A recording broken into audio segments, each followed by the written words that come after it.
আল্লাহ তাআলা বলেন, ইয়া আইয়ুহাল্লাযীনা আমানুত্তাকুল্লাহ, হে ঈমানওয়ালারা, তোমরা যারা ঈমান এনেছো আমি আল্লাহ তাআলাকে ভয় করো। ভয় করার পরে কি করবা? ওয়াকুলু কাওলান সাদীদা, তোমাদের জবানকে হেফাজত করবা। ভয় করার পরে কি বলছে আল্লাহ তাআলা? বলেন, জবানকে কি করতে বলছেন? আমাদের জবান হেফাজত আসেনি? বলেন, আমাদের জবান ঠিক আসেনি? বলেন।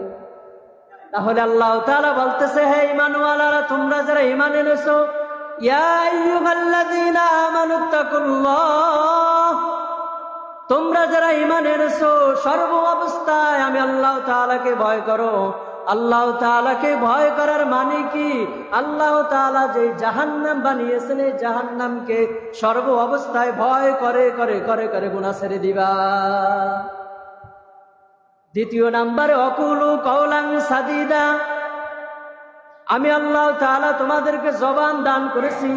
আমাদেরকে জবান কে দান করেছে? বলেন, আরো জোরে বলেন, কে দান করেছেন? আল্লাহ নিজে বলতেছে, ওয়াকুলু কাওলান সাদীদা, তোমাদের জবানকে হেফাজত করবা, জবান দ্বারা সত্য কথা বলবা।